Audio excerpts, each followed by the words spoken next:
Good evening, all. Sorry for the inconveniences caused. നമ്മൾ കഴിഞ്ഞ ക്ലാസ്സിൽ പറഞ്ഞു നിർത്തിയതിൽ ഒന്ന് രണ്ട് മിസ്സിംഗ് ആയിട്ടുള്ള പാർട്ടുകൾ ഉണ്ടായിരുന്നു. അത് ഒന്നുകൂടെ റീക്യാപ്പ് ചെയ്യാണ്.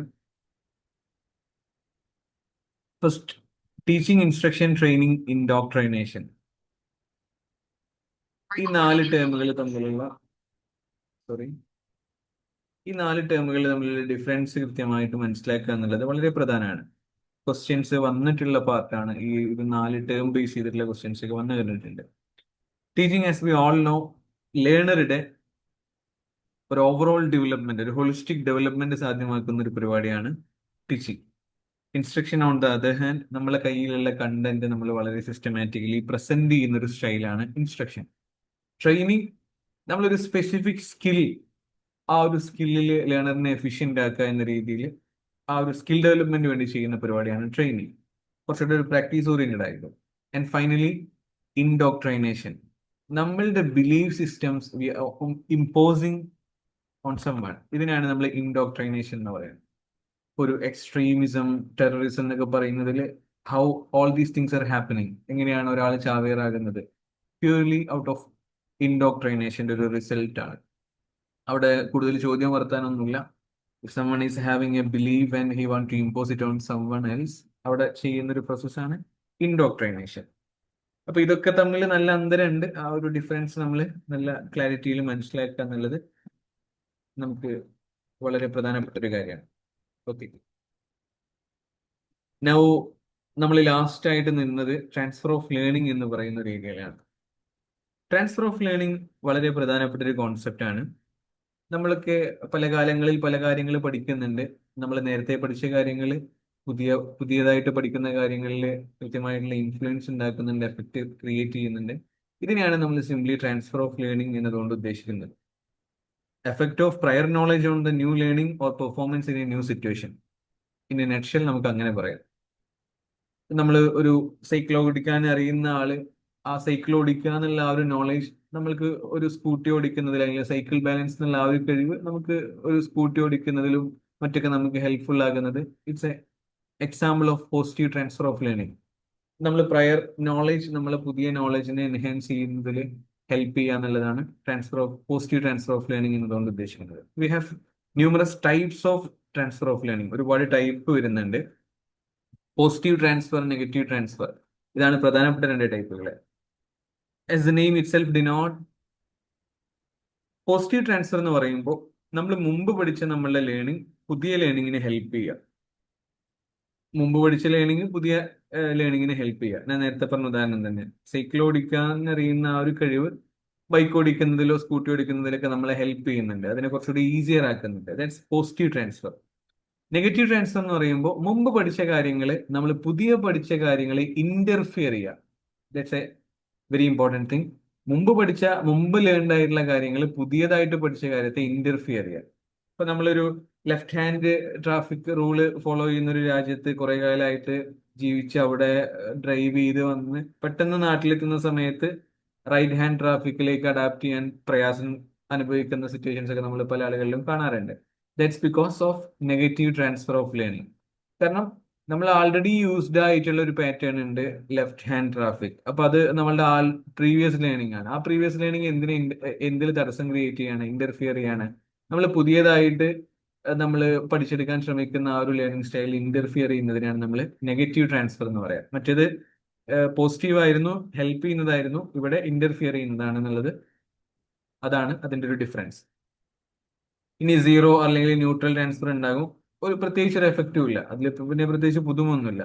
ഒരാൾക്ക് നീന്താൻ അറിയുന്നുള്ളതുകൊണ്ട് ആൾക്ക് വേറെ എന്തെങ്കിലും കാര്യത്തിൽ അല്ലെങ്കിൽ വേറെ ഒരു നീന്താൻ അറിയുന്ന ഒരാൾക്ക് ഒരു പ്രത്യേക മാത്സിന്റെ ഒരു ഇക്വേഷൻ സോൾവ് ചെയ്യാൻ കൊടുത്തു കഴിഞ്ഞാൽ, മാത്സിന്റെ ഒരു പ്രോബ്ലം സോൾവ് ചെയ്യാൻ കൊടുത്തു കഴിഞ്ഞാൽ ചെയ്യാൻ പറ്റണമെന്നില്ല. അവിടെ പ്രത്യേകിച്ച് ഒരു ട്രാൻസ്ഫർ ഒന്നും നടക്കുന്നില്ല. നമ്മൾ ഇല്ലാത്തടത്ത് ഉണ്ടെന്ന് പറയേണ്ട ആവശ്യമില്ലല്ലോ. അപ്പൊ അതിനാണ് നമ്മൾ സീറോ ട്രാൻസ്ഫർ എന്നോ അല്ലെങ്കിൽ ന്യൂട്രൽ ട്രാൻസ്ഫർ എന്നോ ഒക്കെ പറയുന്നത്. And we have near transfer as well as far transfer. രസമുള്ള പരിപാടിയാണ്. സിമിലർ ആയിട്ടുള്ള ടാസ്കുകൾക്കിടയിലുള്ള ട്രാൻസ്ഫർ സംഭവിക്കുന്നതിനാണ് നമ്മൾ നിയർ ട്രാൻസ്ഫർ എന്ന് പറയാം. ഒരാളൊരു ലാപ്ടോപ്പ് ഒക്കെ ഉപയോഗിച്ച് പരിചയമുള്ള ഒരാളാണ്, ആൾക്ക് ടാബ്ലറ്റ് ഉപയോഗിക്കാൻ അത്ര വലിയ പണി ഉണ്ടാവില്ല, കുറച്ചുകൂടെ ഈസിയർ ആയിട്ട് ആൾക്ക് അതിലേക്ക് അഡാപ്റ്റ് ചെയ്യാൻ പറ്റും. ഇതാണ് നിയർ ട്രാൻസ്ഫർ. ഒരു ഏകദേശം സിമിലർ ആയിട്ടുള്ള ടാസ്കിൽ അപ്പുറം ഹെൽപ്പ് ചെയ്യാന്നുള്ളത്.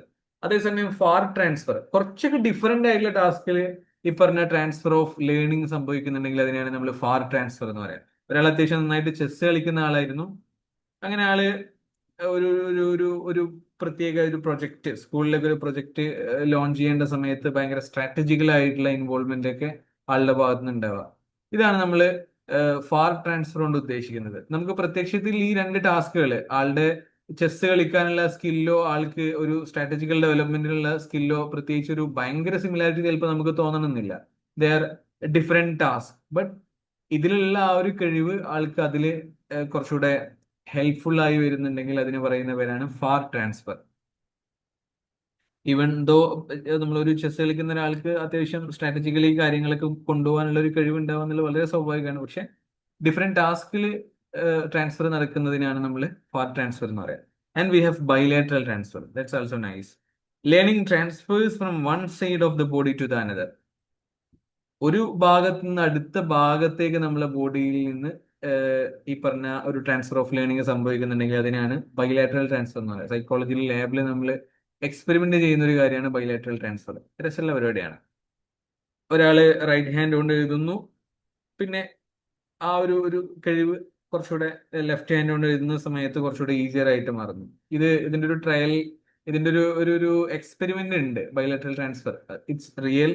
അത് ലാബിൽ നമ്മൾ എക്സ്പെരിമെന്റിലൂടെ കണ്ടെത്തുന്ന ഒരു കാര്യം കൂടെയാണ്. ബൈലാറ്ററൽ ട്രാൻസ്ഫർ എന്ന് പറഞ്ഞാൽ നമ്മൾ ഒരു ബോഡിയിൽ നിന്ന് നമ്മൾ അക്വയർ ചെയ്യുന്ന ഒരു നോളജ്, അല്ലെങ്കിൽ ബോഡിയുടെ വൺ സൈഡിലൂടെ നമ്മൾ അക്വയർ ചെയ്യുന്ന ഒരു നോളജ്, അത് it transfer to the other side of the body. നമ്മൾ ലെഫ്റ്റ് ഹാൻഡ് കൊണ്ടൊരു കാര്യം ഇങ്ങനെ കുറെ വട്ടം ചെയ്ത് കഴിഞ്ഞാൽ ആ ഒരു ലേണിംഗ് നമ്മൾ റൈറ്റ് ഹാൻഡിലേക്ക് ട്രാൻസ്ഫർ ചെയ്യുന്നുണ്ടെങ്കിൽ that's bilateral transfer. Transfer of learning concept clear ആണെന്ന് വിശ്വസിക്കുന്നു. വ്യത്യസ്ത തരത്തിലുള്ള ട്രാൻസ്ഫർ ഓഫ് ലേണിംഗ് ഉണ്ട് നമ്മൾ പറഞ്ഞു. വെരി സിംപ്ലി നമ്മൾ നേരത്തെ പഠിച്ച നോളജ് ഇപ്പൊ പഠിച്ച നോളജിനെ ഇൻഫ്ലുവൻസ് ചെയ്യുന്നുണ്ട്. Either it helps or interfere. ഈ രണ്ട് രീതിയിലാണ് ആ ഒരു ട്രാൻസ്ഫർ നടക്കാറുള്ളത്. ഹെൽപ്ഫുൾ ആകുന്നതിന് നമ്മൾ പോസിറ്റീവ് എന്ന് പറഞ്ഞത്, ഇന്റർഫിയർ ചെയ്യുന്നതിന് നമ്മൾ നെഗറ്റീവ് ട്രാൻസ്ഫർ എന്ന് പറഞ്ഞു. ഫാർ ട്രാൻസ്ഫറും ഉണ്ട്, നിയർ ട്രാൻസ്ഫറും ഉണ്ട്. സിമിലർ ആയിട്ടുള്ള കോണ്ടെക്സ്റ്റുകളിലാണ് ട്രാൻസ്ഫർ ഓഫ് ലേണിംഗ് സംഭവിക്കുന്നുണ്ടെങ്കിൽ നിയർ ട്രാൻസ്ഫർ, ഡിസിമിലർ ആയിട്ടുള്ള ഏരിയകളിലാണെങ്കിൽ ഫാർ ട്രാൻസ്ഫർ. ഒരു ബോഡി നമ്മൾ one side of the body to the other side of the body transfer of learning നടക്കുന്നുണ്ടെങ്കിൽ അതിനാണ് നമ്മൾ ബൈലാറ്ററൽ ട്രാൻസ്ഫർ എന്ന് പറഞ്ഞത്. Hope everything is clear. Okay അല്ലേ? Good to go. കോൺസെപ്റ്റ് ഒക്കെ ക്ലിയർ അല്ലേ? കോൺസെപ്റ്റുകളൊക്കെ ക്ലിയർ അല്ലേ? I hope there is no problem. ഇപ്പൊ പ്രശ്നങ്ങളൊന്നും ഇല്ലല്ലോ?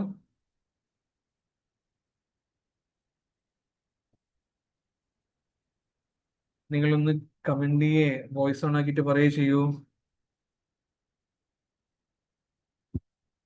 Is everything clear?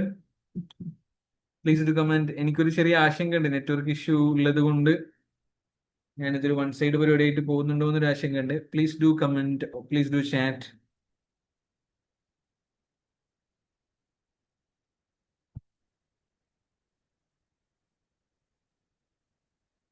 I hope everything is all right. നമ്മൾ അടുത്തതായിട്ട് വളരെ സിമിലർ ആയിട്ടുള്ള ഒരു കോൺസെപ്റ്റ് ഇവിടെ നോക്കാൻ പോവാണ്, ഇന്റർഫിയറൻസ്. ലേണിംഗിലും മെമ്മറിയിലൊക്കെ. Okay okay. Usha, voice break വരുന്നുണ്ട്. I'm really sorry. ഞാനിപ്പോ നെറ്റ്വർക്ക് കുറച്ചുകൂടെ സ്റ്റേബിൾ ആക്കാൻ ശ്രമിച്ചു. അൺഫോർച്ചുനേറ്റ്ലി എന്തോ ഒരു ടെക്നിക്കൽ ഗ്ലിച്ച് ഇപ്പോൾ കുറച്ച് ദിവസങ്ങളായിട്ട് ഫേസ് ചെയ്യുന്നുണ്ട്. I will try to resolve it as soon as possible. Okay, interference എന്ന് പറയുന്ന ഒരു കോൺസെപ്റ്റ്, ഇതാണ് ഇനി നമ്മൾ അടുത്തതായിട്ട് പറയാൻ പോകുന്നത്. ലേണിംഗിലും മെമ്മറിയിലൊക്കെ വളരെ പ്രധാനപ്പെട്ട ഒരു കോൺസെപ്റ്റ് ആയിട്ട് വരുന്ന ഒരു ടേമാണ് ഇന്റർഫിയറൻസ്. നമ്മളിപ്പോൾ നെഗറ്റീവ് ട്രാൻസ്ഫർ ഓഫ് ലേണിംഗിൽ പറഞ്ഞ ഒരു കാര്യമുണ്ടല്ലോ, ഇന്റർഫിയറൻസ്. നമ്മൾ ആൾറെഡി നമുക്ക് ഒരു നോളജ് ഉണ്ടാകും, നമ്മൾ പുതിയതായിട്ട് നോളജ് പഠിക്കും. അപ്പൊ അവിടെ ഒരു നോളജ് മറ്റൊരു നോളജിനെ തടസ്സപ്പെടുത്തുക എന്നുള്ളതിനാണ് നമ്മൾ ഇന്റർഫിയർ എന്ന് പറയാം. Old or new information disrupt the recall of another information in memory. നമ്മുടെ മെമ്മറിയിൽ ആൾറെഡി സ്റ്റോർഡ് ആയിട്ടുള്ള രണ്ട് കാര്യങ്ങൾ, അതിൽ നേരത്തെ പഠിച്ചത് ഇപ്പൊ പഠിച്ചതിന് ഇന്റർഫിയർ ചെയ്യുക, അല്ലെങ്കിൽ ഇപ്പൊ പഠിച്ച കാര്യം നേരത്തെ പഠിച്ചതിന് ഇന്റർഫിയർ ചെയ്യുക, അതിന്റെ റീകോളിനെ ഡിസ്ട്രപ്റ്റ് ചെയ്യുക, തടസ്സപ്പെടുത്തുക. ഇതിനാണ് നമ്മൾ ഇന്റർഫിയറൻസ് എന്ന് പറയാം. One memory interferes with another. ഒരു മെമ്മറി അടുത്തൊരു മെമ്മറിനെ തടസ്സപ്പെടുത്തുക എന്നുള്ളതിനാണ് നമ്മൾ ഇന്റർഫിയറൻസ് എന്ന് പറയാം. രണ്ട് ടൈപ്പ് ഉണ്ട്, പ്രോ ആക്റ്റീവ് അതുപോലെ തന്നെ റെട്രോ ആക്റ്റീവ്. വെരി സിംപ്ലി നമുക്കത് ഓർത്തു വെക്കാനുള്ളൊരു എളുപ്പവഴി എന്താ വെച്ച് കഴിഞ്ഞാൽ, പ്രോ എന്ന് പറഞ്ഞു കഴിഞ്ഞാൽ പാസ്റ്റ് എന്ന മീനിങ് ആണ്. പ്രോ ആക്റ്റീവ് ഇന്റർഫിയറൻസ് എന്ന് പറഞ്ഞാൽ പഴയ സാധനങ്ങൾ ഭയങ്കര ആക്റ്റീവായിട്ട് നിൽക്കുക. ഞാൻ അങ്ങനെ ഓർത്തു വെക്കല്. പി എന്ന് പറഞ്ഞാൽ പഴയത്. ഓരോരുത്തർക്കും ഓരോ സ്റ്റൈലാണല്ലോ. പഴയത് ആക്റ്റീവായിട്ട് നിൽക്കുന്നുണ്ടെങ്കിൽ അതിനാണ് നമ്മൾ പ്രോ ആക്റ്റീവ് ഇന്റർഫിയറൻസ് എന്ന് പറയുക. അപ്പൊ അവിടെ എന്താ സംഭവിക്കുക? Old learning interferes with the new learning or recall of the new information. ഇതിനാണ് നമ്മൾ പ്രോ ആക്റ്റീവ് ഇന്റർഫിയറൻസ് എന്ന് പറയുന്നത്. നമ്മൾ പലപ്പോഴും സംഭവിക്കുന്ന ഒരു കാര്യമാണ്, നമ്മളൊരു പുതിയ പാസ്വേഡ് ഒക്കെ സെറ്റ് ചെയ്തിട്ടുണ്ട്, എന്നാലും നമ്മൾ ആ ഒരു പഴയ പാസ്വേഡ് തന്നെ ആദ്യം ഇങ്ങനെ ടൈപ്പ് ചെയ്ത് തന്നെ പോവുക. പിന്നെ രണ്ടാമത് ഇൻകറക്റ്റ് കാണിക്കുമ്പോഴായിരിക്കും നമ്മൾ പുതിയ പാസ്വേഡ് മാറ്റിയിട്ടുണ്ടല്ലോ, പുതിയ പാസ്വേഡ് ആണല്ലോ എന്ന് ഓർത്ത് രണ്ടാമതും ആ ഒരു പുതിയ പാസ്വേഡ് ടൈപ്പ് ചെയ്യാൻ ശ്രമിക്കാറുള്ളത്. ഇതിനെയാണ് നമ്മൾ പ്രോ ആക്റ്റീവ് ഇന്റർഫിയറൻസ് എന്ന് പറയുന്നത്. നമ്മൾ പഴയ നോളേജ്, പഴയ സാധനങ്ങൾ എപ്പോഴും ആക്റ്റീവായിട്ട് നിൽക്കുന്നുണ്ടെങ്കിൽ അതിനെ നമുക്ക് പ്രോ ആക്റ്റീവ് ഇന്റർഫിയറൻസ് എന്ന് വിളിക്കാം. I hope it's clear. And we have retro active interference. Retro active interference എന്ന് പറഞ്ഞു കഴിഞ്ഞാൽ ഇതിന്റെ നേരെ ഓപ്പോസിറ്റ്. ഞാൻ ഇതിനും എൻ്റെ ഒരു പരിപാടി റെട്രോ, ആർ എന്ന് പറഞ്ഞാൽ റീസെന്റ് ആയിട്ടുള്ള സാധനം ആക്റ്റീവ് ആയിട്ട് നിൽക്കുക.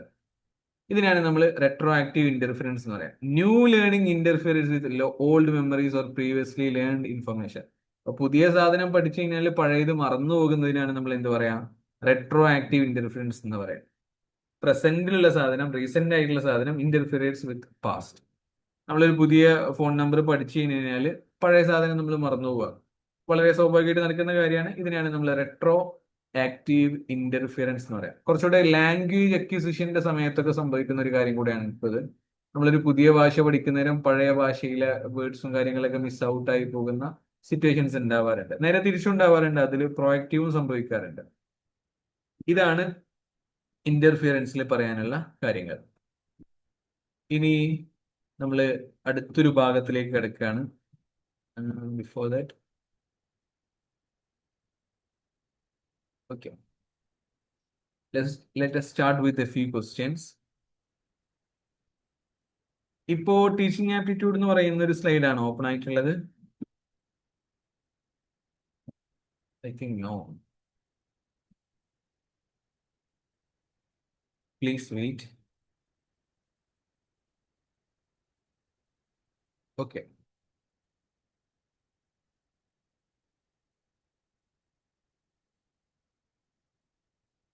ഓക്കെ. ഇനി നമ്മള് കുറച്ച് പുതിയ കോൺസെപ്റ്റുകൾ പഠിക്കാൻ അതിന് മുമ്പായിട്ട് നമുക്ക് കുറച്ച് PYQ നോക്കാം. Let's start with a few PYQs. And here is the first question. Try to answer actively. Voice അയക്കാം, ചാറ്റ് ബോക്സ് ഉപയോഗിക്കാം. ആൻസർ ചെയ്തോളൂ.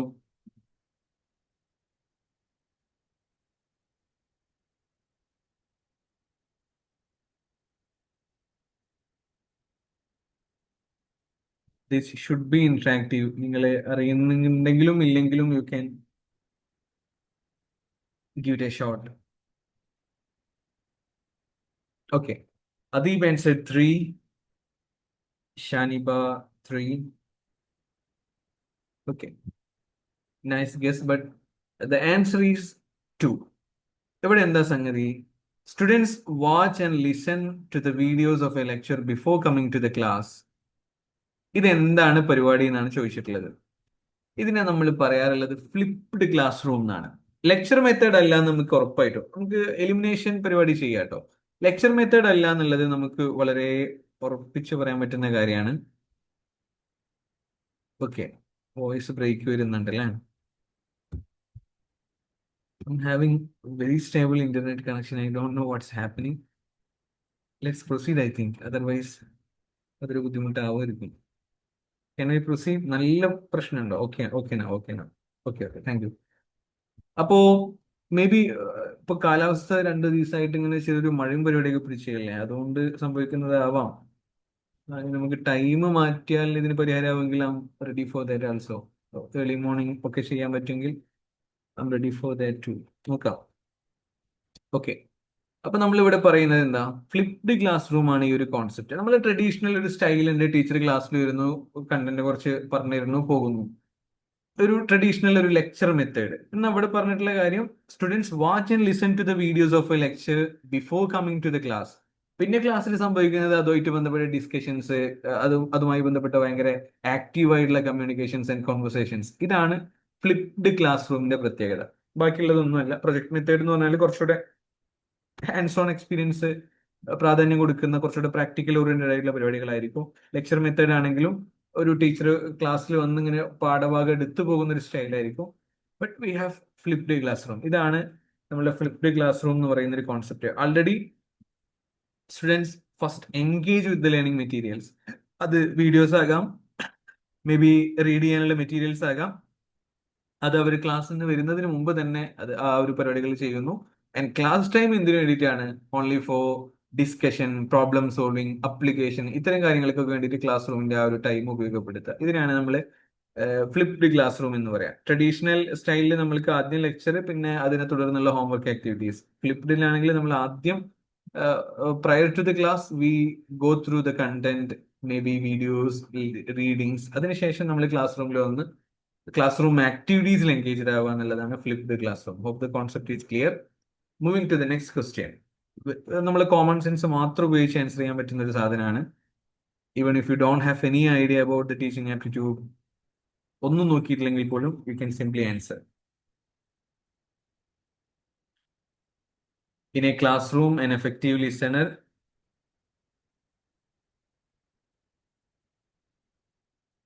use the chat box.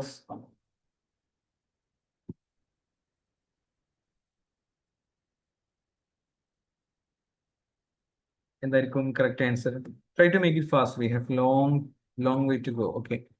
IPhone two meeting two ചാറ്റിൽ പറയുന്നത് resist distraction. That's a correct answer. അത് തന്നെയാണ്. ഒരു effective listener എന്താണ് ചെയ്യേണ്ടത്? അയ്യോ, Atheeb also answer resist distractions.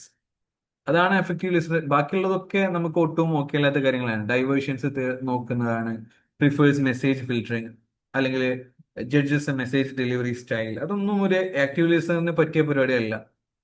ഡിസ്ട്രാക്ഷൻസിനെ പരമാവധി ഒഴിവാക്കി നോൺ ജഡ്ജ്മെന്റൽ ആയിട്ട് കേൾക്കുക എന്നുള്ളതാണ് ഒരു എഫക്റ്റീവ് ലിസണറുടെ ഏറ്റവും നല്ലൊരു quality. On the message, avoids distractions, give full attention to the speaker rather than seeking diversions or judging prematurely. ആ പരിപാടിക്കൊന്നും ഒരു എഫക്റ്റീവ് ലിസണറിന് കിട്ടൂല. And we have another question.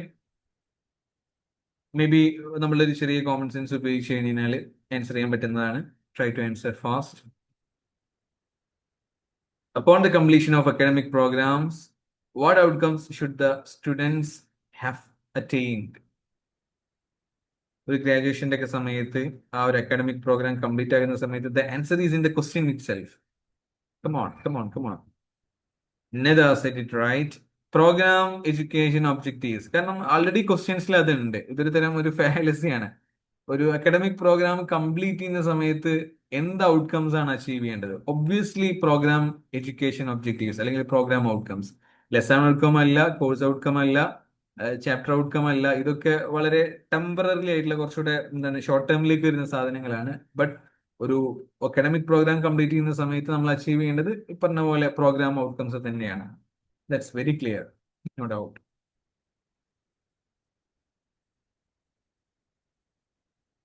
And we have another question, maybe the last and final PYQ. And after this, we will get to the theory part. Try to answer it.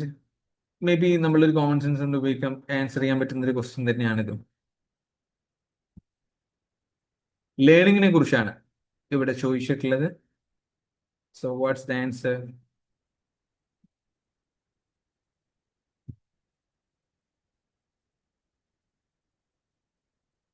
Answer പോരട്ടെ. Nida answered 1. Learning is a lifelong process. Any other answers? Which one of the following is outside the preview of characteristics of learning? ലേണിങ്ങിന്റെ പരിധിയിൽ പെടാത്ത സാധനങ്ങളാണ് ചോദിച്ചിട്ടുള്ളത്. മിനൽ മഹദിയിൽ ലഹദ എന്ന അറബിയിലെ പറയാറുള്ളത് from the, നമ്മൾ തൊട്ടില് മുതൽ മരിക്കോളം ചെയ്യേണ്ട ഒരു പ്രോസസ്സാണ് ലേണിംഗ് എന്ന് പറയാറുള്ളത്. സോ ലൈഫ് ലോങ് പ്രോസസ്സ് തന്നെയല്ലേ? എന്തുകൊണ്ടാണ് നിങ്ങൾ അതിനെ ഒഴിവാക്കിയത്?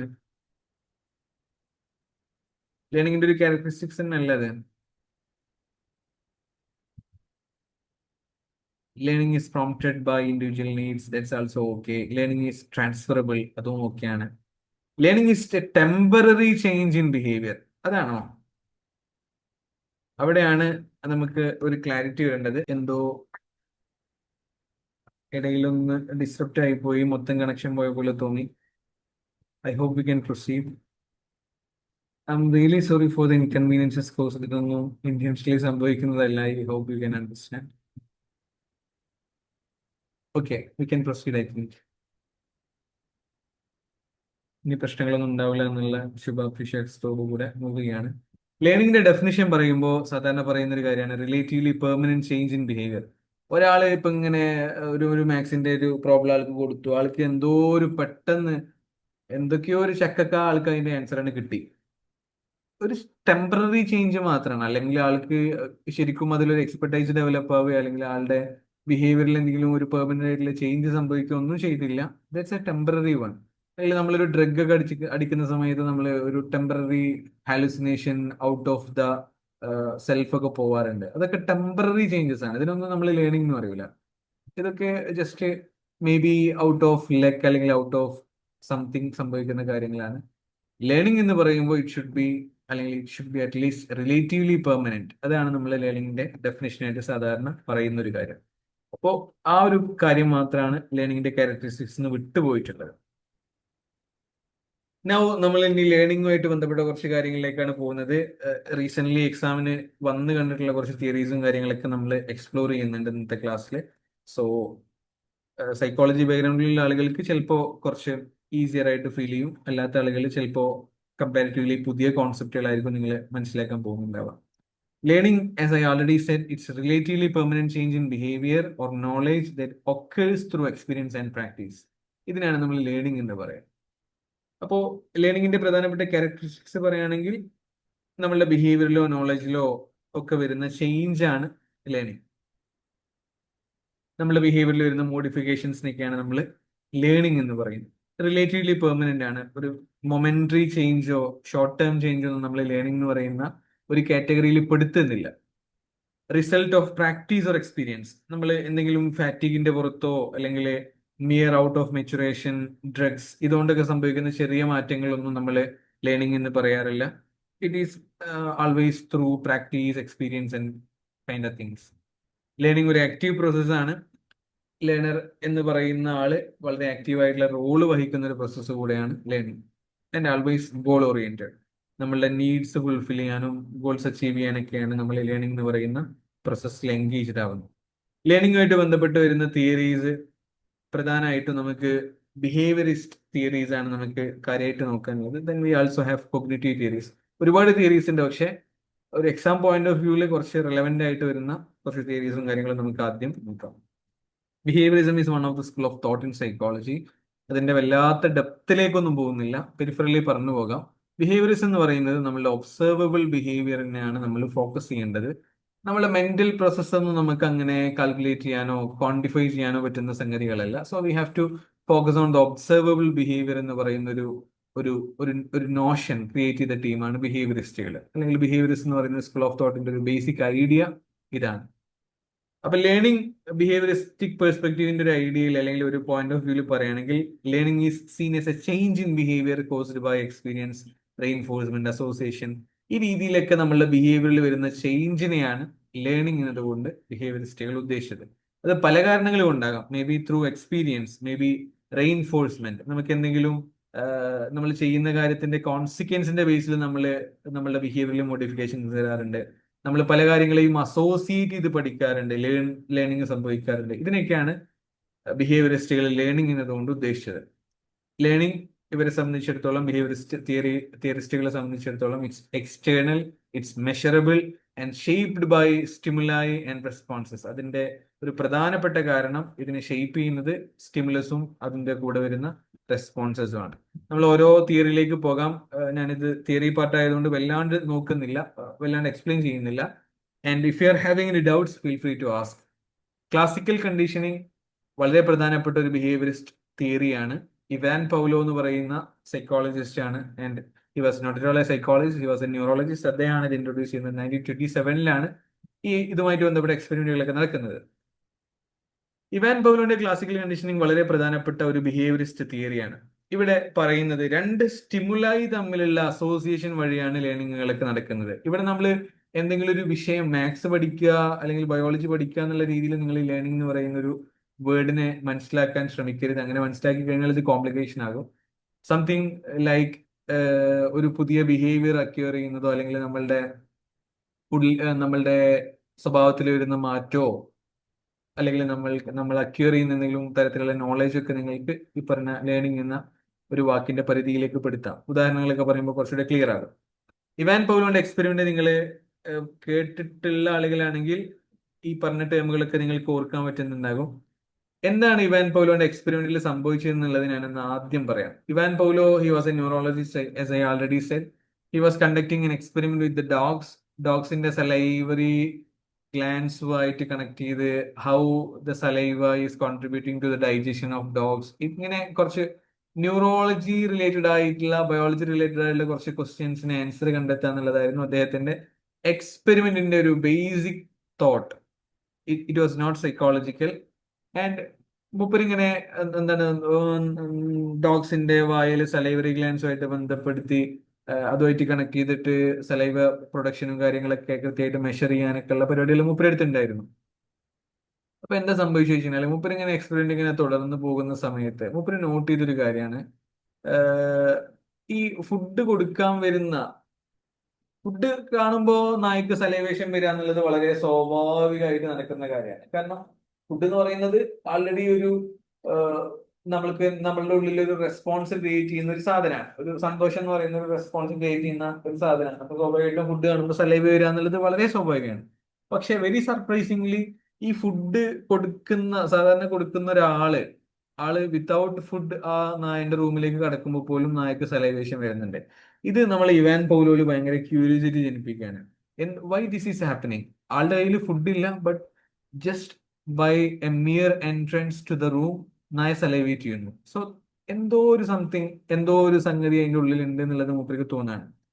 അപ്പൊ മൂപ്പര് പിന്നെ അതിനെ ചുറ്റിപ്പറ്റി എക്സ്പെരിമെന്റ് ചെയ്യാൻ തുടങ്ങി. അങ്ങനെ മൂപ്പര് ചെയ്ത കാര്യം, മൂപ്പര് ആദ്യം ഭക്ഷണം കൊടുക്കുന്നു. ഭക്ഷണം വളരെ നോർമൽ ആയിട്ടുള്ള ഒരു അൺകണ്ടീഷൻഡ് സ്റ്റിമുലസ് ആണ്. അവിടെ കണ്ടീഷനിങ് ഒന്നും നടന്നിട്ടില്ല. നോർമലി ഭക്ഷണം എന്ന് പറയുന്നത് നായക്ക് സലൈവേഷൻ ക്രിയേറ്റ് ചെയ്യുന്ന ഒരു ഒരു ഒരു പ്രധാനപ്പെട്ട സ്റ്റിമുലസ് ആണ്. സ്റ്റിമുലസ് എന്ന് പറഞ്ഞാൽ any kind of information which is passing to a person, അല്ലെങ്കിൽ നമുക്ക് എൻവയോൺമെന്റിൽ കിട്ടുന്ന എല്ലാ തരത്തിലുള്ള ഇൻഫർമേഷനെയും നമുക്ക് സ്റ്റിമുലസ് എന്ന് പറയാം. അപ്പോൾ ഫുഡ് എന്ന് പറയുന്നത് ഒരു അൺകണ്ടീഷൻഡ് സ്റ്റിമുലസ് ആണ്. അവിടെ കണ്ടീഷനിങ്ങിനൊന്നും ആവശ്യമൊന്നുമില്ല. ബിനഫ്സിഹി ഫുഡ് ഒരാളിൽ സലൈവ ക്രിയേറ്റ് ചെയ്യുക എന്നുള്ളത് വളരെ സ്വാഭാവികമായിട്ടുള്ള കാര്യമാണ്. അതിനാണ് നമ്മൾ അൺകണ്ടീഷൻഡ് സ്റ്റിമുലസ് എന്ന് പറയാം. സ്വാഭാവികമായിട്ടും നായയിൽ അൺകണ്ടീഷൻഡ് റെസ്പോൺസ്, നോർമൽ ആയിട്ടുള്ള റെസ്പോൺസ് നായന്റെ ഉള്ളിൽ സംഭവിക്കാണ് സലൈവ വരുന്നു. ഇതാണ് ബിഫോർ കണ്ടീഷനിങ്ങിലുള്ള അവസ്ഥ. ആൻഡ് ബിഫോർ കണ്ടീഷനിങ് അല്ലെങ്കിൽ കണ്ടീഷനിങ്ങിന്റെ സമയത്ത് ബിഫോർ കണ്ടീഷനിങ് മൂപ്പര് വേറൊരു കാര്യം കൂടെ ചെയ്യുന്നുണ്ട്. വളരെ റാൻഡംലി വിത്തൗട്ട് എനി ഫുഡ് മൂപ്പര് വെറുതെ ബെല്ലിങ്ങനെ അടിക്കും. ആ സമയത്ത് നായയിലൊരു റെസ്പോൺസും ഇല്ല. വളരെ സ്വാഭാവികം. കാരണം ന്യൂട്രൽ സ്റ്റിമുലസ് ആണ് ബെല്ല്. ബെല്ലിനോട് ഒരു നായ സലൈവേറ്റ് ചെയ്യുക എന്നുള്ളത് നടക്കാൻ പാടില്ലാത്ത കാര്യമാണ്. അത് പ്രകൃതിക്ക് വിരുദ്ധമാണ്. അപ്പൊ ഇനി മൂപ്പര് ചെയ്ത പരിപാടി എന്താ വെച്ചാല്, മൂപ്പര് എക്സ്പെരിമെന്റിന്റെ ഒരു കീ പാർട്ടിലേക്ക് കിടക്കുകയാണ്. മൂപ്പര് കണ്ടീഷനിങ് എന്ന് പറയുന്ന ഒരു പ്രോസസ്സ് സ്റ്റാർട്ട് ചെയ്യാണ്. കണ്ടീഷനിങ് എന്ന് പറയുന്ന പ്രോസസ്സിന് മൂപ്പര് എന്താ ചെയ്തത്? മൂപ്പര് രണ്ട് കാര്യങ്ങൾ തമ്മിൽ അസോസിയേറ്റ് ചെയ്തു. എന്തൊക്കെ തമ്മിലാ? നേരത്തെ ന്യൂട്രൽ സ്റ്റിമുലസ് ആയിരുന്ന ബെല്ല്, നായയില് പ്രത്യേകിച്ച് ഒരു വികാരം ജനിപ്പിക്കാത്ത ബെല്ലും, എന്നാൽ നായയുടെ എന്താണ് സലൈവറി ഗ്ലാൻസിനെ ത്രസിപ്പിക്കുന്ന ഭക്ഷണവും മാംസവും തമ്മിൽ അസോസിയേറ്റ് ചെയ്യാൻ. ഇത് രണ്ടും ഒരേ സമയം കൊടുക്കാൻ തുടങ്ങി. സ്വാഭാവികമായിട്ടും നായയിലെ റെസ്പോൺസ്, സലൈവേഷൻ എന്നുള്ള റെസ്പോൺസ് വളരെ സ്വാഭാവികമായിട്ട് നടക്കുന്നു. കാരണം ഫുഡ് ഈസ് ദർ. ഇതിനാണ് നമ്മൾ കണ്ടീഷനിങ് പീരിയഡ് എന്ന് പറയാം. നായയില് സലൈവേഷൻ എന്ന് പറയുന്ന അൺകണ്ടീഷൻഡ് റെസ്പോൺസ് സംഭവിക്കുന്നു. അങ്ങനെ ഇത് കുറെ കാലം ഇങ്ങനെ തുടർച്ചയായിട്ട് ഈ പറഞ്ഞ ബെല്ലും ഫുഡും ഒരേ സമയം കൊടുക്കുന്നു. പിന്നെ ഇങ്ങനെ കുറെ കാലത്തെ കണ്ടീഷനിങ്ങിന് ശേഷം ജസ്റ്റ് ബെല്ല് മാത്രം അടിക്കാൻ തുടങ്ങിയ സമയത്ത് തന്നെ നായ അങ്ങ് സലൈവേറ്റ് ചെയ്യാൻ തുടങ്ങി. This was a ground breaking finding. അപ്പോ നമ്മൾ പല കാര്യങ്ങളും നമ്മൾ അസോസിയേഷനിലൂടെ പഠിച്ചെടുക്കുന്ന കാര്യങ്ങളാണ്, അല്ലെങ്കിൽ പല കാര്യങ്ങളും നമ്മൾ അസോസിയേഷനിലൂടെയാണ് ലേൺ ചെയ്യുന്നത്. നമ്മളെ പല ഫിയേഴ്സും നമ്മളെ പലതരത്തിലുള്ള ആറ്റിറ്റ്യൂഡ്സും, all these things are created through association എന്ന് പറയുന്ന വളരെ റെവല്യൂഷണറി ആയിട്ടുള്ള ഒരു ഫൈൻഡിങ് നമുക്ക് ഇതിലൂടെ കണ്ടെത്താൻ പറ്റി. Let me just ask you, നിങ്ങൾ ആൻസർ ചെയ്താലും ചെയ്തിട്ടില്ലെങ്കിലും നിങ്ങളുടെയൊക്കെ മനസ്സിലേക്ക് ഇപ്പോൾ ഞാനൊരു ടൂത്ത് പേസ്റ്റ് എന്ന് പറയുകയാണെങ്കിൽ അവിടെ സ്വാഭാവികമായിട്ടും പല ടൂത്ത് പേസ്റ്റുകൾ നിങ്ങളുടെ മനസ്സിലേക്ക് വരും. How all these things are coming to your mind? ഓരോന്നിനും ഓരോ റീസണിങ് ഉണ്ടായിരിക്കും, ഓരോ റീസൺ ഉണ്ടായിരിക്കും. ആൻഡ് ഇതൊക്കെ സംഭവിച്ചത് ഇതിന്റെയൊക്കെ പിന്നിലുള്ള അഡ്വർടൈസ്മെന്റ് ഏജൻസികളുടെ വളരെ തോട്ട്ഫുൾ ആയിട്ടുള്ള അവരുടെ ഒരു മൂവ്മെന്റിലൂടെയാണ്. ഞാൻ ഔട്ട് ഓഫ് ദ ബോക്സ് അല്ലെങ്കിൽ out of the point discussion കൊണ്ടുപോകല്ല, ഞാൻ വെറുതെ പറയാം. ഇപ്പൊ കോൾഗേറ്റ് എന്ന് പറയുന്ന ഒരു സാധനം, കോൾഗേറ്റിന്റെ ക്ലോസപ്പിന് അടുത്തു അടുത്തു അടുത്തു വന്നാട്ടെ എന്നൊക്കെ പറയുന്ന ഒരു റൊമാൻറ്റിക് സോങ് ഒക്കെ കൊടുത്ത് ശരിക്കും ഒന്ന് ആലോചിക്കേ, നമ്മളെ പഞ്ചസാര പോലെ ഉപ്പ് പോലെ നമ്മളെ ദൈനംദിന ജീവിതത്തിലെ ഒരു വളരെ പ്രധാനപ്പെട്ട ഘടകം മാത്രമായിരിക്കുന്ന ഒരു ക്ലോസപ്പ്, നമ്മളെ ദന്ത ശുദ്ധീകരണത്തിന് അല്ലെങ്കിൽ നമ്മുടെ മൗത്ത് ഹൈജീനിന് വേണ്ടി മാത്രം ഉപയോഗിക്കേണ്ട ഒരു സാധനത്തെ അതിന്റെ കൂടെ നമ്മൾ കുറെ റൊമാൻസും അടുത്തു വന്നാട്ടെ അല്ലെങ്കിൽ വായി തുറന്ന് ചിരിക്കൂ ഇങ്ങനെ കുറെ നമ്മളെ ഇൻസെക്യൂരിറ്റീസും നമ്മളെ സന്തോഷങ്ങളൊക്കെ പാടെ പെയർ ചെയ്ത് അസോസിയേറ്റ് ചെയ്ത് എല്ലാ ദിവസവും ടി വിയിൽ പരസ്യം കൊടുത്ത് നോർമലി ഒരു നല്ലൊരു എന്താണ് അട്രാക്റ്റീവ് ആയിട്ടുള്ള ഒരു ഗേളിനെ ബോയിനെ കാണുമ്പോൾ തോന്നുന്ന ഒരു അട്രാക്ഷൻ നമുക്ക് അല്ലെങ്കിൽ ആ ഒരു പോസിറ്റിവിറ്റി നമുക്ക് ഈ പറഞ്ഞ പേസ്റ്റുകളോടും മറ്റൊക്കെ അസോസിയേറ്റ് ചെയ്ത് വന്നു എന്നുള്ളതാണ് അവിടെ സംഭവിച്ചിട്ടുള്ള കാര്യം. ഞാൻ പറഞ്ഞ കാര്യങ്ങൾക്ക് മനസ്സിലായോ എന്ന് എനിക്ക് അറിഞ്ഞൂടാ. അവർ many things are happening through classical conditioning. നമ്മൾ പല സാധനങ്ങളോടുള്ള നമ്മളെ ആറ്റിറ്റ്യൂഡിനെയും രൂപപ്പെടുത്തുന്നതിൽ ക്ലാസിക്കൽ കണ്ടീഷനിങ്ങിന് വലിയ പങ്കുണ്ട് എന്ന് പറഞ്ഞാൽ വലിയ പങ്കുണ്ട്. ലേറ്റർ ഓൺ സംഭവിച്ച ഒരു എക്സ്പെരിമെന്റ് ആണ് ഇവിടെ കൊടുത്തിട്ടുള്ള അടുത്ത ലിറ്റിൽ ആൽബർട്ട് എക്സ്പെരിമെന്റ് എന്നുള്ള രീതിയിൽ നിങ്ങൾക്ക് സൈഡിൽ കാണാൻ പറ്റുന്നത്. I hope it's clear. ഈ സൈഡിൽ കാണാൻ പറ്റുന്ന ലിറ്റിൽ ആൽബർട്ട് എക്സ്പെരിമെന്റിലും സംഭവിച്ചത് ഇതിന്റെ ഒരു ഹ്യൂമൻ വേർഷൻ ആയിരുന്നു. ഇനീഷ്യലി ഒരു ചെറിയ പൈതൽ, ഒരു ചെറിയ ആൽബർട്ട് എന്നുള്ളത് മൂക്കുട്ടിന്റെ വേറെ പേരാണ്. And there is A long discussion about the ethical concerns of this experiment. ഇത് ശരിയാണോ ശരിയല്ലേ, ഇങ്ങനെയൊക്കെ ചെയ്യാൻ പറ്റുമോ എന്നൊക്കെയുള്ള ചോദ്യം വളരെ സ്വാഭാവികമാണ്. It was purely unethical. അതിന്റെ ഡീറ്റെയിൽസിലേക്കൊന്നും പോകുന്നില്ല. എക്സ്പെരിമെന്റ് എന്താന്ന് മാത്രം പറയാം. ഒരു ഒരു ചെറിയ ഒരു വൈറ്റ് റാറ്റ് അതിനെങ്ങനെ കാണിക്കുകയാണ്. കുട്ടിക്ക് പ്രത്യേകിച്ച് ഒരു റെസ്പോൺസും ഇല്ല, കാരണം ന്യൂട്രൽ സ്റ്റിമുലസ് ആണ്. ഒരു വൈറ്റ് റാറ്റിനോട് കുട്ടിക്ക് പ്രത്യേകിച്ച് ഒരു പേടി ജനിക്കാനുള്ള പ്രത്യേകിച്ച് ഒരു എലമെന്റും അവിടെ ഇല്ല. അതേസമയം ഒരു ഭയങ്കര ലൗഡ് നോയ്സ്, ഭയങ്കര ഭയങ്കര ഒരു ലൗഡ് നോയ്സ് കേൾപ്പിക്കുന്നു. അത് കുട്ടിയിൽ എന്താണ് പേടി ക്രിയേറ്റ് ചെയ്യുന്ന ഒരു സാധനമാണ്, ഒരു ഫിയർ റെസ്പോൺസ് ക്രിയേറ്റ് ചെയ്യുന്ന ഒരു സാധനമാണ്. കാരണം അത്ര വലിയ സൗണ്ട് ഒന്നും കുട്ടിക്ക് താല്പര്യമില്ല, അത് കേട്ടിട്ടുള്ള കുട്ടി പേടിക്കുകയും ചെയ്യും. പിന്നെ ഇനി ഇത് ഞാൻ ഈ പറഞ്ഞ പോലെ ബിഫോർ കണ്ടീഷനിങ്ങും ഡ്യൂറിങ് കണ്ടീഷനിങ്ങും ആഫ്റ്റർ കണ്ടീഷനിങ്ങും ആലോചിക്കണം കേട്ടോ. ബിഫോർ കണ്ടീഷനിങ് ആണ് ഇപ്പൊ പറഞ്ഞ രണ്ട് കാര്യങ്ങൾ. വൈറ്റ് റൈറ്റിനോട് പ്രത്യേകിച്ച് ഒരു പേടിയില്ല, എന്നാൽ സൗണ്ടിനോട് ഭയങ്കരമായിട്ടുള്ള പേടിയുണ്ട്. ഇതാണ് ബിഫോർ കണ്ടീഷനിങ് പീരിയഡ്. ഇനി മൂന്നാമത്തെ പിക്ചറിൽ നമ്മൾ ഡ്യൂറിങ് കണ്ടീഷനിങ് ആണ്. രണ്ടും കൂടെ എപ്പോഴും അസോസിയേറ്റ് ചെയ്ത് കൊടുക്കും. ലൈക്ക് ലൗഡ് നോയ്സും വൈറ്റ് റൈറ്റിനെയും ഒപ്പം കാണിക്കും. ഇങ്ങനെ കാണിച്ചാൽ സംഭവിക്കുന്നത് എന്താ, കുട്ടിയിൽ സ്വാഭാവികമായിട്ടും ഫിയർ റെസ്പോൺസ് ഉണ്ടാകുന്നുണ്ട്. ഇതും അൺകണ്ടീഷന്റെ റെസ്പോൺസ് ആണ്. ആൻഡ് ഫൈനലി സംഭവിച്ചത് എന്താ, അസോസിയേഷൻ കുറെ കാലം ചെയ്തു, കണ്ടീഷനിങ് ചെയ്തു, വൈറ്റ് റൈറ്റിനെ കാണുമ്പോൾ തന്നെ കുട്ടിക്ക് പേടി തോന്നാൻ തുടങ്ങി. This is also A part of conditioning. നമ്മളെ പല പേടികളും കണ്ടീഷൻഡ് ആണ് എന്ന് ചുരുക്കം. അതിന്റെ ഡെപ്തിലേക്ക് പോകാനും അതിന്റെ ഒരു സൈക്കോളജിക്കൽ അനാലിസിസ് ചെയ്യാനൊക്കെ താല്പര്യമുണ്ട്, പക്ഷെ we don't have enough time. അതുകൊണ്ട് അതിലേക്കൊന്നും കിടക്കുന്നില്ല. ഈ ടേബിൾ ഒന്ന് നോക്കി വെക്കുക. എന്താണ് അൺകണ്ടീഷൻഡ് സ്റ്റിമുലസ് ഇപ്പൊ നിങ്ങൾക്ക് മനസ്സിലായി ഉണ്ടാകും. എന്താണ് കണ്ടീഷൻഡ് റെസ്പോൺസ്, എന്താ അൺകണ്ടീഷൻഡ് റെസ്പോൺസ്, ഇതൊക്കെ നിങ്ങൾക്ക് അറിയുന്നുണ്ടാകും. ക്ലിയർ ആണെന്ന് വിശ്വസിക്കുന്നു. ഇനി ഫർദർ എക്സ്പ്ലനേഷൻ ആവശ്യമുണ്ടെങ്കിൽ നിങ്ങൾക്ക് പറയാം, അതല്ലെങ്കിൽ നമുക്ക് പോവാം. ക്ലാസിക്കൽ കണ്ടീഷനിങ്ങിന്റെ പ്രധാനപ്പെട്ട കുറച്ച് കോൺസെപ്റ്റുകൾ നമ്മൾ മനസ്സിലാക്കൽ പ്രധാനമാണ്. Acquisition, extinction, spontaneous recovery, generalisation, discrimination. ഇതാണ് പ്രധാനപ്പെട്ട കുറച്ച് ടേമുകൾ. എന്താണ് അക്യൂസിഷൻ? നമ്മൾ ആ പറയുന്ന ലേണിംഗ് ഫേസിനാണ് നമ്മൾ അക്യൂസിഷൻ എന്ന് പറയുന്നത്. അതായത് കണ്ടീഷൻഡ് സ്റ്റിമുലസും അൺകണ്ടീഷൻഡ് സ്റ്റിമുലസും അങ്ങനെ പെയർ ചെയ്ത് കൊടുക്കുന്ന ആ ഒരു ടൈം. നമ്മളിപ്പോ പറഞ്ഞ എക്സ്പെരിമെന്റിലാണെങ്കിൽ നമ്മൾ ആ ബെല്ലും ഫുഡും കമ്പൈൻ ചെയ്ത് കൊടുക്കുന്ന ആ ഒരു പീരീഡിനാണ് നമ്മൾ അക്യൂസിഷൻ പീരീഡ് എന്ന് പറയുക. സ്വാഭാവികമായിട്ട് അതിന്റെ റിസൾട്ട് ആയിട്ട് ഒരു കണ്ടീഷന്റെ റെസ്പോൺസ് ഉണ്ടാകുന്നു എന്നുള്ളതാണ്, സെലൈവേഷൻ ഉണ്ടാകുന്നു എന്നുള്ളതാണ്. Then comes extinction. ഇത് മറക്കുന്ന ഒരു ഫേസ് ഉണ്ട്, ഇത് ഇല്ലാണ്ടായി പോകുന്ന ഒരു ഫേസ് ഉണ്ട്. ഫോർഗെറ്റിംഗ് ഫേസ് എന്നാണ് നമ്മൾ അതിന് പറയാം. Conditioned response disappears if the conditioned stimulus is presented without unconditioned stimulus. അതായത് നമ്മൾ ഇപ്പൊ ഈ പറഞ്ഞ എക്സ്പെരിമെന്റില് നായ്ക്ക് എന്താക്കി, ആദ്യം ഫുഡ് കൊടുത്തു, പിന്നെ ഫുഡും ബെല്ലും കൂടെ കൊടുത്തു. അങ്ങനെ കുറെ കാലം കൊടുത്തു. ബെല്ല് മാത്രം കൊടുത്തപ്പോൾ നായ സലൈവേറ്റ് ചെയ്യാൻ തുടങ്ങി. പിന്നെയും ഒരാഴ്ച ഫുള്ള് ബെല്ല് മാത്രം കൊടുത്തതിനാൽ നായ സലൈവേറ്റ് ചെയ്യുമെന്ന് നിങ്ങൾ വിചാരിക്കണേ? ഏയ്, നായക്ക് അങ്ങനത്തെ ഭ്രാന്തൊന്നുമില്ല. അപ്പൊ നായ സ്വാഭാവികമായിട്ടും ഒരു സമയം കഴിഞ്ഞാൽ ഇതിങ്ങനെ വെറും ബെല്ല് മാത്രമായി കഴിഞ്ഞാൽ പിന്നെ സലൈവേഷൻ മെല്ലെ മെല്ലെ നിൽക്കും. അതിനാണ് നമ്മൾ എക്സ്റ്റിങ്ഷൻ എന്ന് പറയാം. Forgetting phase. Dog stop salivating when the bell rings alone. Bell മാത്രമായി കഴിഞ്ഞിട്ട് പിന്നെ എന്തിനാ വെറുതെ സലൈവേറ്റ് ചെയ്യുന്നത് വിചാരിച്ച് നായ സലൈവേറ്റ് ചെയ്യുന്നത്, സലൈവേഷൻ എന്ന് പറയുന്ന ഒരു പ്രോസസ്സിനെ നിർത്തിക്കളയും. പിന്നെ സ്പോണ്ടാനിയസ് റിക്കവറി സംഭവിക്കും. റിട്ടേൺ ഫേസ്, ഇത് തിരിച്ചു വരുന്ന ഒരു ടൈമാണ്. CR reappears after a pause, തിരിച്ചു വരുന്ന ഒരു സമയം. എങ്ങനെയാ? Dog salivates again after a break. പെട്ടെന്ന് പിന്നെ ഒരു ദിവസം അങ്ങോട്ട് പെയർ ചെയ്ത് കൊടുക്കുമ്പോൾ പിന്നെ പെട്ടെന്ന് ഒരു റീകവറി സംഭവിക്കുന്നതിനാണ് നമ്മൾ സ്പോണ്ടാനിയസ് റിക്കവറി എന്ന് പറയാം. And we have generalisation. ഒരു സ്പ്രെഡ് ഫേസ്, എന്തിനോടും. ഇപ്പൊ ബെല്ലടിച്ച സലൈവേഷൻ വരിക എന്നുള്ളത് വളരെ സ്വാഭാവികം, കാരണം ദേ ആർ അസോസിയേറ്റഡ്. അതേസമയം ബെല്ല് നല്ലൊരു വണ്ടിന്റെ ഹോൺ കേട്ടാൽ തന്നെ നായ സലൈവേറ്റ് ചെയ്യാൻ നടക്കും. അങ്ങനെ ജനറലൈസ് ചെയ്യപ്പെടുക. Dog reacts similar bell tone. ഈ ബെല്ലുമായിട്ട് ബന്ധപ്പെട്ട് വരുന്ന എല്ലാ സിമിലർ ടോണിനോടും നായ സലൈവേറ്റ് ചെയ്യുന്ന ഒരു ടൈം വരും. ഇതൊക്കെ ഇതിന്റെയൊക്കെ സൈക്കോളജി ഡീറ്റെയിൽ ആയിട്ട് പറയാനെന്ന് എനിക്ക് താല്പര്യമുണ്ട്, but we don't have enough time. Discrimination എന്ന് പറയുമ്പോൾ അവിടെ സംഭവിക്കുന്നത് സ്പെസിഫിസിറ്റി ഫേസ് ആണ്. ഏതാണോ നമ്മളുടെ അസോസിയേറ്റ് ചെയ്ത് വന്നിട്ടുള്ളത് അതിനോട് മാത്രം പ്രതികരിക്കുക. ബെല്ലിനോട് മാത്രം സലൈവേറ്റ് ചെയ്യുക. ഒരു വേറെ അതേ സൗണ്ടിലുള്ള അല്ലെങ്കിൽ ചെറിയൊരു വേരിയേഷനോട് കൂടെയുള്ള ഒരു വിസിലാണെങ്കിൽ പോലും അതിനോട് സലൈവേറ്റ് ചെയ്യാണ്ടിരിക്കുക. ഇതിനാണ് നമ്മൾ ഡിസ്ക്രിമിനേഷൻ എന്ന് പറയാം.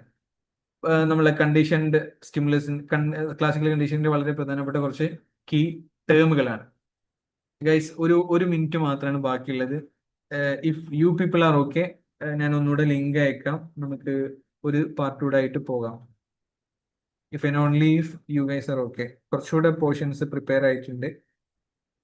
ഒരു 15 മിനിറ്റ് കൂടെ നിങ്ങൾ സ്പെൻഡ് ചെയ്യുകയാണെങ്കിൽ ഐ ക്യാൻ കംപ്ലീറ്റ്. നിങ്ങളുടെ റെസ്പോൺസ് പോലെ. മീറ്റിംഗ് ഇപ്പോൾ വൈൻഡപ്പ് ആകും. പെട്ടെന്ന് റെസ്പോൺസ് തരും.